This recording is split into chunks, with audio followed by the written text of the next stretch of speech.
그래서 여러분들의 인생을 이렇게 몇 순간으로 나눠 이야기해 보라면 요때 이렇게 얘기하는 경우가 있고, 그 속에서 인생이 변화되고 새로워지는 것들을 많이 보게 됩니다. 이 다윗도 삶을 들여다보면 그 인생의 터닝 포인트가 몇 가지가 있는데, 그 중에 하나가 오늘 우리가 읽은 이 사무엘상 23장이 되어집니다. 23장 이전의 다윗과 23장 이후의 다윗은 너무나 전혀 다른 모습을 보여줍니다. 아니, 대조적이라고 말할 정도로 어떻게 다윗이 이렇게 바뀌고 이런 존재의 삶을 살 수 있을까라고 하는 생각을 가질 정도로 어떤 변화가 일어납니다. 그 변화의 원인이 무엇일까 하는 것이지요. 이 다윗은 어렸을 때 이스라엘의 왕으로 기름 부음을 받았어요. 하나님께서 점 찍었습니다. 내가 이 다윗을 이스라엘 왕으로 삼겠다, 그렇게 미리 정하시고 그가 나중에 다윗 왕이 되어지도록 하십니다. 그뿐만 아니라 이 다윗은 17살 때에 아버지 심부름을 갖다가 블레셋의 군대 장관 이 골리앗과 싸움에서 승리를 합니다. 칼로 싸운 것도 아니고 물맷돌 한 방으로 골리앗을 처음 물리치는 엄청난 능력을 보여주게 되었습니다. 그리고 나니까 사람들의 입에 다윗이라고 하는 이름이 오르내리게 됩니다. 저 베들레헴의 작은 목동, 그 다윗이었는데 그 다윗이 골리앗을 싸워 이기고 나니까 사람들이 도대체 다윗이 누구야? 다윗이 누구야? 어떻게 다윗이 이런 일을 할 수 있겠어? 그러면서 소문이 퍼지기 시작하는데, 그 소문의 내용이 이런 겁니다. 사울이 죽인 자는 천천히요, 다윗이 죽인 자는 만만이라. 이스라엘 왕 사울이 죽인 자는 1000명이라면 다윗이 죽인 자는 만만이라고 하면서 사람들로부터 인기가 올라가기 시작합니다. 또 이 다윗은 인기를 얻었을 뿐만 아니라 사울의 사위가 됩니다. 미갈이라고 하는 사울의 딸을 아내로 맞이하고 사울의 사위가 되었습니다. 그런데 문제가 뭐냐면 이 다윗의 인기가 식은 줄 모르고 계속해서 올라간다는 거예요. 모든 사람들이 다윗을 칭찬하고 다윗을 환호하고 다윗에 가는 곳마다 연호하기 시작하니까 그 장인인 이 사울 왕이 다윗을 시기하기 시작합니다. 비록 자기 사위지만 자기보다 인기가 올라갈 때 그 사울 왕도 그것을 어떻게 견딜 수가 없어서 점점점 시기했습니다. 그리고 나중에 자기의 마음속에 무슨 생각이 드냐면, 저 다윗에게 인기가 저렇게 올라가다 보면 저 다윗이 나의 왕위를 빼앗는 게 아닐까, 자기 왕권을 빼앗길 것 같은 두려움에 사로잡히게 되었습니다. 뿐만 아니라 이 사울은 자기 아들 요나단에게 왕권을 물려주고 싶은데 이 다윗의 인기 때문에 그 아들 요나단에게 왕권을 물려주지 못할까 전전긍긍을 하게 됩니다. 그러면서 어떻게 하면 저 다윗을 없앨 수 있을까 고민하다가 한 가지 꾀를 내었는데, 이 다윗에게 천부장이라고 하는 어떤 그 계급을 줍니다. 이 천부장은 1000명의 군사를 거느리고 전쟁에 나가는 장교를 이야기합니다. 오늘날로 말하면 사단장 같은 아주 높은 지위의 장군이죠. 그래서 이 다윗을 전쟁터에 내보내서 전쟁하게 만들고 거기에서 전사하기를 원했습니다. 그런데 이 사울 왕의 의도대로 다윗이 전쟁터에 나가서 패하는 것이 아니라 승승장구를 합니다. 가는 곳마다 이기고 또 이기니까 오히려 다윗의 인기가 높아지게 되고, 이 다윗이 정말 우리에 꼭 필요한 장군이다라고 온 백성들이 환호하게 됩니다. 그때 이 사울이 더 이상 견딜 수가 없었어요. 이러다가는 진짜 내 왕권을 빼앗기겠구나, 그래가지고 다윗을 죽이려고 하는 마음을 결심을 합니다.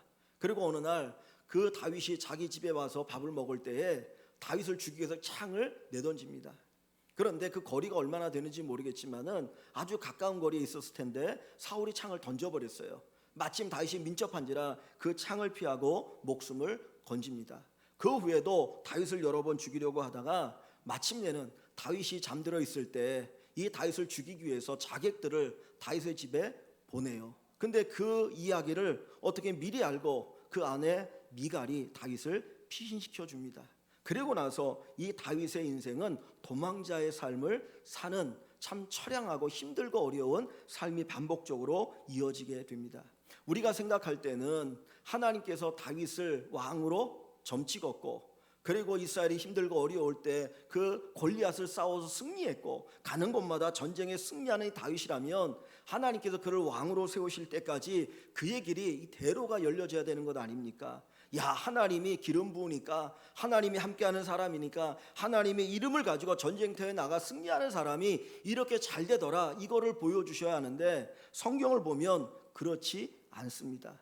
그가 인기가 많아질수록 오히려 다윗은 점점 더 힘들고 어렵고 고난의 삶을 살게 되어지고 그는 자기의 집을 떠나서 광야에서 도망자의 삶을 살게 됩니다. 그 세월이 한 달도 아니고 두 달도 아니고 1년도 아니고 2년도 아니고 장차 10년이 넘는 그런 긴 기간 동안 도망자의 삶을 살아갑니다. 사실 우리가 때로 힘들고 어려울 때 얼마나 고통이 있습니까? 하나님 왜 내가 이런 고난과 고통을 겪어야 합니까? 라고 우리가 하나님 앞에 의문을 던지거나 정말 하나님이 살아계십니까? 라고 하나님 앞에 항의할 때가 있습니다. 이 다윗은 잘못해서 이런 고난을 겪는 게 아니었어요. 그는 하나님이 이름 앞세우고 살았습니다. 하나님이 기름 부어서 기름 부음을 받았습니다. 그는 하나님이 도와주셔서 골리앗과 싸워서 승리했습니다. 오직 하나님의 이름 그거 하나 붙들고 살았던 사람인데 하나님께서 왜 다윗에게 10년이 넘는 이 고난의 세월을 보내게 하시는가? 왜 내가 믿음대로 사는데 하나님 중심의 삶을 살아가는데 왜 우리에게 고난이 따라올까? 여러분 그런 생각 들어본 적이 없습니까? 정말 내가 믿음대로 살지 않았다면, 내가 불의한 방법을 가지고 살았다면, 죄를 짓고 살았다면 고난을 당할 수 있지만 당연하지만 그래도 주의 뜻을 쫓는다고 살아가는데 왜 내게 이런 고난이 있습니까? 하나님께서는 다윗을 미워해서 이 고난의 시간을 준 것이 아닙니다. 오히려 다윗을 사랑했기 때문에 다윗에게 고난을 주고 계십니다. 그 로마서 5장에 보면 고난은 인내는 연단은 소망을 이룬다 그랬습니다. 야고보서에서도 그 고난을 통해서 하나님께서 우리에게 주시는 은혜가 있다라고 하는 것을 보여줍니다. 우리가 고난 당할 때 우리 그리스도인의 고난은 무익한 고난이 아니고 그 고난이 우리에게 뭐를 만들어요? 인내를 만들어요. 그 인내가 우리를 어떻게 만듭니까? 연단을 시켜줍니다. 그 연단을 통해서 우리는 어디에 이르게 됩니까? 소망이 이루어지는 것을 경험하게 됩니다. 하나님께서도 이 다윗에게 고난을 주시고 그 고난 가운데 인내하게 하시고 그를 연단하셔서 궁극적으로 하나님의 뜻을 이루는 이스라엘의 왕으로 세우시는 놀라운 축복을 주고 계십니다. 성경에 보면 많은 믿음의 사람들, 신실한 사람들, 하나님 귀 쓰는 사람들이 많이 나옵니다. 그들의 삶을 뒤돌아보면 그들에게 항상 따르는 것이 있었는데 바로 연단이었어요. 고난이었어요. 고난이 없는 축복은 그들에게 없었습니다. 그래서 믿음의 선배들이 하는 이야기가 십자가 없이는 뭐가 없어요? 부활이 없어요. 노 크로스, 노 크라운이라고 얘기합니다. 십자가 없이는 영광이 없고 부활이 없습니다. 하나님께서 이 믿음의 사람 다윗에게 고난을 주시는 이유는 그 고난을 통해서 이 다윗이 든든히 서지고 하나님이 기뻐하시는 왕으로 세우기를 원하고 계시는 겁니다. 그런데 이 다윗이 이 도망자의 10여 년의 삶을 살아갈 때에 그 삶을 보면 정확하게 둘로 이렇게 나누어지는 삶이 대조를 이루는 것을 볼 수가 있습니다. 우리가 읽은 이 본문 23장 이 앞과 이 뒤의 다윗의 모습은 너무나 달라요.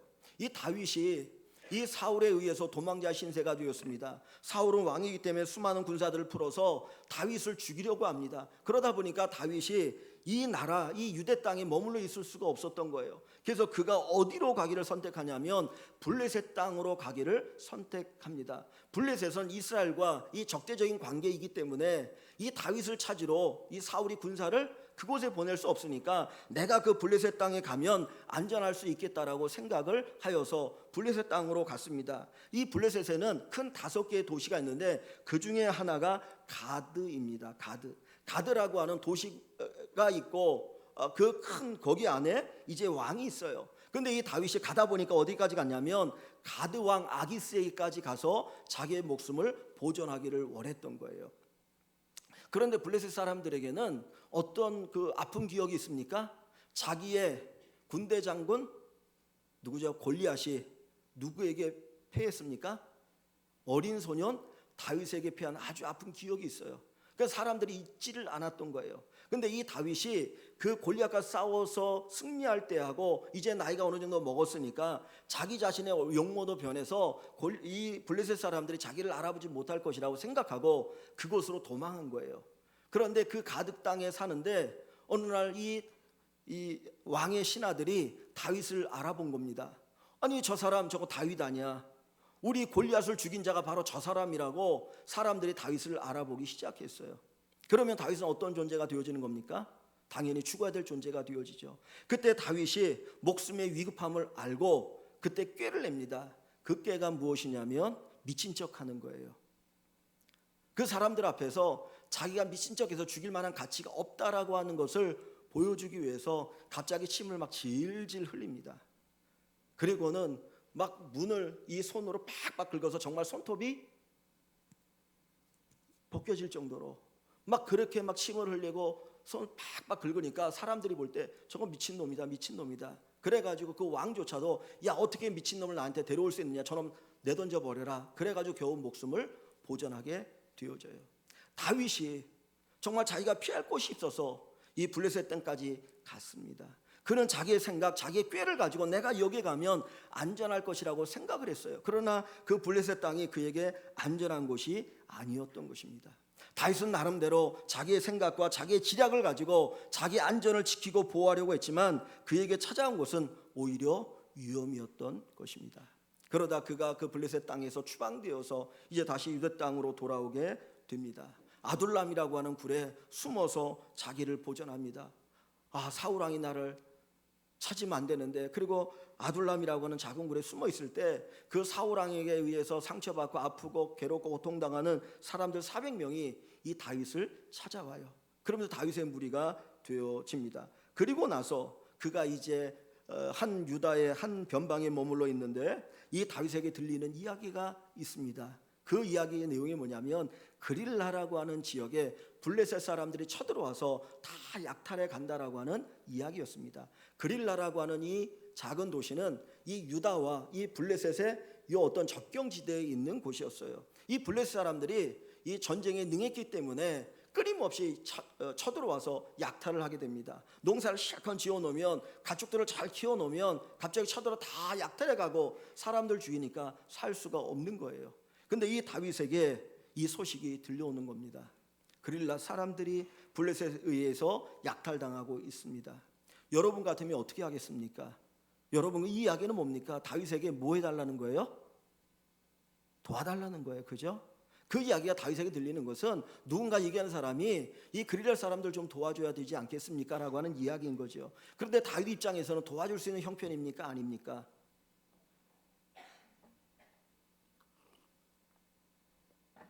지금 다윗은 코가 석자잖아요. 내가 어디 있는지 알려지면 사울이 찾아와서 자기를 잡아 죽일 텐데 지금 누구를 도와줄 수 있겠습니까? 그러면 이런 지하에 그냥 거절할 수 있거든요. 무슨 소리 하는 거냐고. 야, 지금 내가 죽을 지경인데 누굴 도와주겠느냐. 그리고 딱 거절할 수 있어요. 근데 오늘 본문에 보면 다윗은 그렇게 하지 않아요. 그 이야기를 듣고 어떻게 합니까? 2절에 봅니다. 2절에 보시면 이에 다윗이 여호와께 묻자와 이르되 내가 가서 이 블레셋 사람들을 치리이까? 여호와께서 다윗에게 이르시되 가서 블레셋 사람들을 치고 그릴라를 구원하라 하시니. 다윗이 여호와께 묻는다는 말이 뭡니까? 다윗이 뭐 했다는 거예요? 기도했다는 거예요. 기도했다는 거예요. 기도했다는 겁니다. 저 그릴라 사람들이 위험에 처해 있는데 내가 저들을 도와줘야 됩니까? 하나님 앞에 기도합니다. 그랬더니 하나님이 도와주라는 거죠. 그러자 3절에 보니까 그 다윗과 함께 했던 무리 한 600명이 있는데 그들이 다윗에게 이야기합니다. 뭐라고 항의를 하냐면 다윗의 사람들이 그에게 이르되 보소서 우리가 유다에 있기도 두렵거든 하물며 그릴라에 가서 블레셋 사람들의 군대를 치는 일이 가능합니까? 지금 이 땅에 머물러 사는 것도 우리가 숨어서 겨우겨우 목숨 보존하고 있는데 우리가 어디 그 그릴라에 내려가서 그들을 구원할 수 있겠느냐? 그리고 온 사람들이 다 다윗에게 뭐하고 있어요? 반대하고 있어요. 말도 안 되는 소리 하지 말라고 막 그럽니다. 그러자 다시 또 어떻게 합니까? 4절을 보십시오. 4절에 보면 다윗이 여호와께 다시 묻자온대 여호와 앞에 다시 기도합니다. 여호와께서 대답하여 이르시되 일어나 그릴라로 내려가라. 내가 블레셋 사람들 내 손에 넘기리라 하신지라. 그리고 하나님의 그 응답을 받고 그리고 나서 5절에 보니까 그릴라로 가서 블레셋 사람과 싸워서 결국 승리하게 됩니다. 그리고 그 결과가 무엇입니까? 그들의 가축을 끌어옵니다.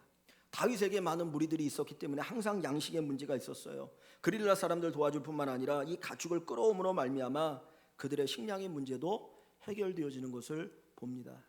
여러분들이 이 성경을 읽지 않았지만 이 성경의 앞부분과 이 뒷부분을 보면 그 터닝 포인트가 뭐냐면 기도예요. 기도. 다윗이 골리앗과 싸워 승리할 정도로 아주 용맹하고 그리고 믿음 좋은 사람이었지만 그가 사울에 의해서 쫓겨다닐 때 그는 하나님 앞에 기도하지 않았습니다. 그러다 보니 그가 어디까지 내려갑니까? 블레셋 땅까지 내려갑니다.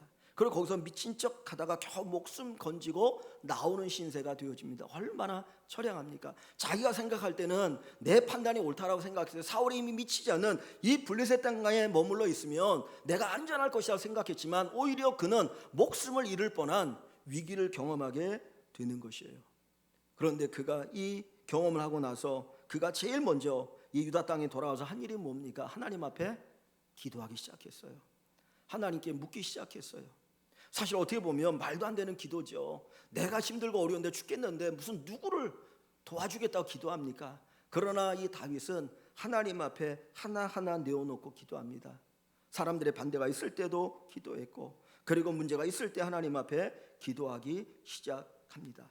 하나님께서는 이 다윗의 기도를 들으시고 승리를 가져다 주셔요. 이 뒷부분에 가도 보면 또 다윗의 기도가 나오게 되는데 23장 10절을 한번 봅니다. 23장 10절 말씀을 보겠습니다.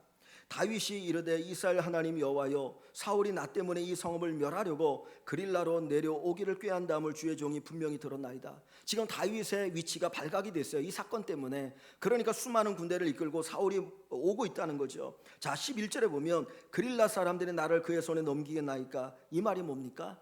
그릴라 사람들이 이 다윗 때문에 그 잃어버렸던 거 다 회복했잖아요. 은혜를 입었어요. 그런데 그 그릴라 사람들이 다윗에 대해서 어떻게 합니까? 나를 그네 손에 넘기겠습니까? 주의 종이 들은 대로 사울이 내려오겠나이까? 이스라엘의 하나님 여호와여, 원하건대 주의 종에게 일러 주옵소서 기도를 합니다. 그러자 하나님께서 다윗에게 뭐라고 말합니까? 여호와께서 이르시되 그가 내려오리라. 그가 내려오라. 사울이 너 잡으러 올 거야. 왜요? 그릴라 사람들이 가르쳐 주는 게 다윗이 여기 숨어 있다고.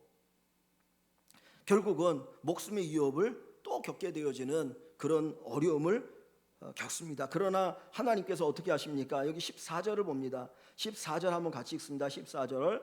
다윗이 광야 요새에도 있었고 또 십광야 산골에도 머물렀으므로 사울이 매일 찾되 하나님이 그를 그의 손에 넘기지 아니하시니라. 매일같이 사울이 군대를 데리고 다윗을 찾아다녀요. 수많은 군사들 이끌고 찾아다니는데 하나님이 어떻게 하십니까? 다윗을 사울의 손에 넘겼어요? 넘기지 않았어요? 넘기지 않았어요. 안전하게 살아갈 수가 있었어요. 이에 23장 이하의 다윗은 기도하지 않는 사람이었어요. 자기의 꾀를 가지고 자기의 지혜를 가지고 살았던 사람입니다. 그런데 그의 결과는 비굴함이었어요. 정말 침을 흘려야 되고 미친 척 해야 되고 겨우 목숨을 건지며 정말 나올 수밖에 없는 비참한 인생으로 떨어졌습니다. 그런데 그가 유다 땅에 돌아오고 나서 그가 제일 먼저 시작한 것은 하나님 앞에 기도한 것입니다. 기도하기 시작했습니다. 하나님 어떻게 해야 될까요? 말도 안 되는 거지만 하나님 앞에 기도합니다. 그때 하나님이 그를 가르쳐 주시죠. 요렇게 해라, 요렇게 해라, 요렇게 해라. 내가 너를 보호한다, 지킨다라고 말씀하시니까 그 가운데 이 다윗이 뭘 경험합니까? 하나님의 은혜와 하나님의 능력을 경험하게 되는 것입니다. 사울의 손이 미치지 못하더라. 그의 손에 넘기지 아니하시더라. 누가 우리를 보호해 주셔야 합니까? 하나님이 우리를 보호해 주셔야 돼요. 기도할 때 하나님 우리를 지켜주십니다. 세상이 우리를 보호하는 것 아닙니다. 그 어떤 것이 우리를 지켜주는 것이 아니고 하나님이 우리를 보호해 주셔야 합니다. 이것으로 끝난 것이 아니고 뒷부분에 보면 또다시 다윗은 이제 계속해서 도망자의 삶을 살아갈 수밖에 없어요. 그런데 항상 누가 따라다니냐면 밀정 같은 사람들이 따라다녀요. 밀고 하는 사람들. 여기 뒷부분에 보면 10광야에 머물러 있습니다. 그런데 이 10사람 가운데 어떤 사람들이 또 사울에게 가서 다윗이 여기 숨어 있다라고 그래요. 왜 그럴까요? 왜 다윗을 밀고 합니까? 그 이유가 뭘까요? 되게 단순하잖아요. 다윗에게 뭐가 붙어 있겠어요? 현상금이 붙어 있는 거예요. 현상금이 붙어 있으니까 그 다윗이 자기들을 위해서 그렇게 좋은 일을 함에도 불구하고 현상금을 받겠다고 다윗을 밀고 해서 죽이려고 합니다. 그러니까 이 사울이 군대를 이끌고 다윗을 쫓아오게 되어지죠. 그런데 어떤 결과가 나타납니까? 자, 28절, 29절을 봅니다. 27절과 28절, 27절, 28절 두 절, 죄송합니다. 26절부터 봐야 될 것 같아요. 26절부터 봅니다. 사울이 산 이쪽으로 가며 다윗과 그의 사람들은 산 저쪽으로 가며 피하는 거죠. 다윗이 사울을 두려워하여 급히 피하려 하였으니, 같이 읽습니다. 이는 사울과 그의 사람들이 다윗과 그의 사람들을 에워싸고 잡으려 함이었더라. 지금 완전히 사울이 어떤 위치에 있습니까? 도간에 든지같이 에워싸여 있어요. 그저 포위 상태에 있습니다. 그런데 하나님이 어떻게 지켜주십니까? 자, 27절을 봅니다. 전령이 사울에게 와서 이르되 급히 오소서, 블레셋 사람들이 땅을 침노하나이다. 블레셋이 침노해가지고 블레셋과 전쟁하기 위해서 그냥 할 수 없이 다윗을 놔두고 전쟁터로 사울이 나가게 되어져요. 자, 28절입니다. 이에 사울이 다윗 뒤쪽 길을 그치고 돌아와 블레셋 사람들을 치러 갔으므로 그곳을 셀라 하마 느곳이라 칭하니라. 결국은 다윗을 치지 못하고 사울이 떠나가게 되어지죠. 그래서 하나님이 다윗을 보호합니다. 그때 그곳의 이름을 뭐라고 표현하고 있어요? 셀라 하마 느곳이라 그랬어요. 근데 여러분의 성경에 거기에 1이라고 쓰여 있습니까? 각주에 2라고 쓰여 있는 걸 보시면 밑에 보면 그 각주에 뭐라고 풀이되어 있나요? 뭐 하는 바위? 분리하는 바위. 누구와 누구를 분리하여? 사울과 다윗을 분리하는 거예요. 즉 그 이야기 뭡니까? 하나님이 사울로부터 누구를 지켜주셔요? 다윗을 지켜주셔요. 기도하는 사람을 하나님이 지켜주고 계시는 거예요. 내 생각과 내 판단과 내 꾀를 가지고 살아가는 사람이 안전한 것이 아니라 하나님 앞에 기도하는 사람이 안전합니다. 용감합니다. 주의 능력을 체험하게 되어집니다. 그래서 이 사건 이후에 보면 다윗이 사울을 죽일 수 있는 두 번의 좋은 기회가 있었어요. 오랜 기간 동안 그가 도망 다니는데 한 번은 자기의 군사들과 함께 이제 굴에 숨어 있었습니다. 이 굴이라는 게 여러분들이 가보시면 알겠지만 안쪽 들어가면 되게 넓은 곳이 있잖아요. 그 굴이 있는데 그 굴에 숨어 있는데 이 사울이 이 다윗을 잡으러 오다가 용변이 너무 급해가지고 그 굴 입구에 들어와가지고 변을 보는 거예요. 근데 이 왕의 옷이라는 게 왕의 위엄을 나타내기 위해서 뭐 이것저것 입지 않습니까?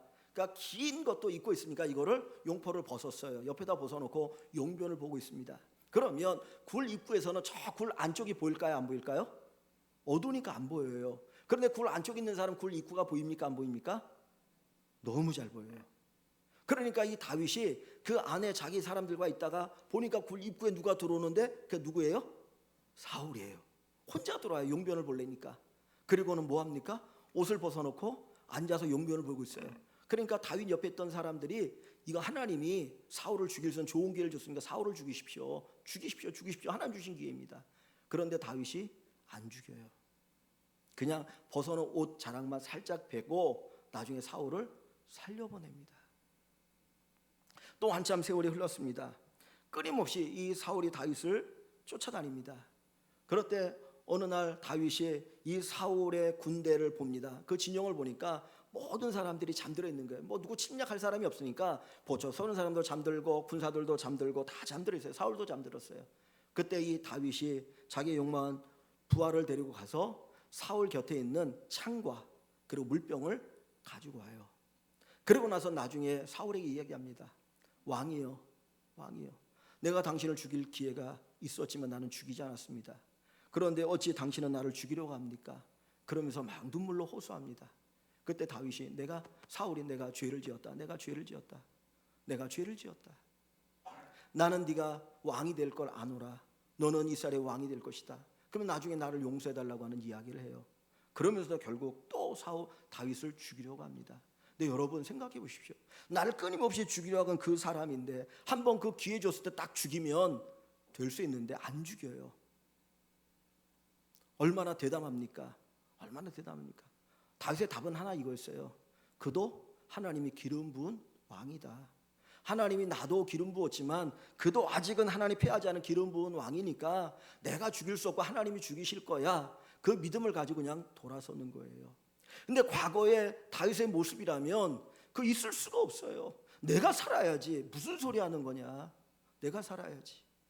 그런데 다윗이 자기의 원수인 사울을 죽이지 않고 살려줄 수 있었던 이유가 어디에 있어요? 똑같은 다윗이에요. 하나 바뀌었다면 잃어버린 뭐를 되찾은 거예요? 기도를 찾은 거예요. 기도하지 않을 때 자기 꾀를 가지고 살아갈 때는 낭패였어요. 미친 척 해야 됐어요. 침을 흘려야 됐어요. 자기를 가학하면서 겨우 목숨을 건져야 됐어요. 그런데 기도하는 다윗이 되니까 그 유다 땅이라고 하는 위험한 곳에 있지만 하나님이 지키시고 보호하시고 분리시켜 주시면서 오히려 담대한 용기를 주십니다. 죽일 수 있는데 죽이지 않았어요. 그것을 바라보는 그 옆에 있는 사람들, 부하들은 어떤 생각을 갖겠습니까? 아이 바보 같아, 진짜 바보야, 그 생각만 할까요? 아니, 진짜 다윗은 우리의 왕감이야, 저런 사람이 진짜 우리의 왕감이야, 그 생각하지 않겠습니까? 잃어버렸던 그 믿음, 잃어버렸던 그 담대함을 어디에서 찾습니까?